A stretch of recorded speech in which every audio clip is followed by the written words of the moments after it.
culminated in contempt of court proceedings, where the acting Inspector General was subsequently found in contempt and sentenced on 13th of September 2024. In the wake of this ruling, a disturbing action was taken by the National Police Service over the weekend. The security detail assigned to Honorable Justice Mugambi were disarmed and withdrawn. This deliberate and punitive measure represents a direct assault on judicial independence, an affront to the rule of law, and a violation of the principles enshrined in our Constitution.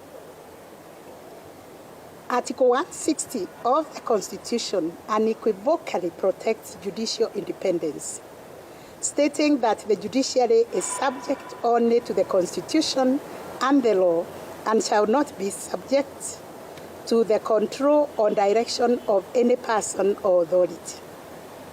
Additionally, any benefits or conditions of service related to a judge's position, including their security, must not be varied to their disadvantage, particularly in retaliation for the lawful execution of their judicial duties.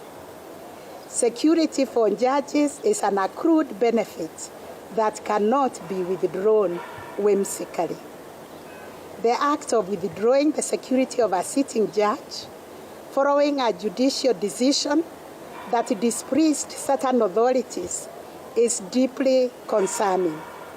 It sends a chilling message to the judiciary and indeed to the public at large, that those entrusted with upholding justice and safeguarding our rights can be intimidated, that judges can be bullied or retaliated against for their rulings. Such actions erode public trust in the independence of the courts. They also undermine the very foundation of our constitutional democracy and pose a risk to disregard of our institutions and descends to lawlessness. If dissatisfied with a judicial decision, the appropriate recourse is to appeal to a higher court. Indeed, we are aware that an appeal has already been filed and is waiting to be heard and determined. We caution, however, that retaliatory measures against a judge or judicial officers have no place in a democratic society. It is crucial to remember that judicial independence is not a privilege for judges. It is the cornerstone of justice for all citizens. Judges must be free to make decisions based solely on the law without fear of retribution or interference. Any encroachment on this independence puts our society at risk of descending into lawlessness, where the might supersedes the rights and justice is subverted by intimidation. The Judicial Service Commission calls upon all state actors, particularly the National Police Service, to immediately restore the security of Honorable Justice Lawrence Mugambi and fulfill their constitutional duty to respect and enforce the decisions of the courts. We also urge the public and all stakeholders to remain vigilant in defending the sanctity of our Constitution and the rule of law, including defending the central role played by judicial independence in protecting our democracy.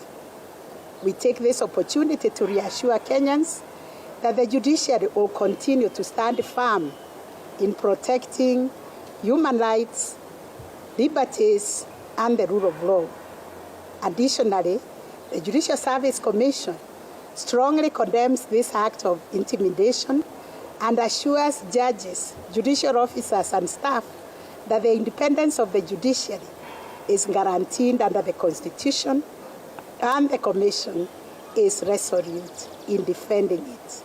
That is the end of the statement, signed by me, Justice Martha Koome, Chief Justice and Chairperson of the Judicial Service Commission. Thank you very much. Question, just wanted to know, have you reached to the police courtesy of the action and what has been their response?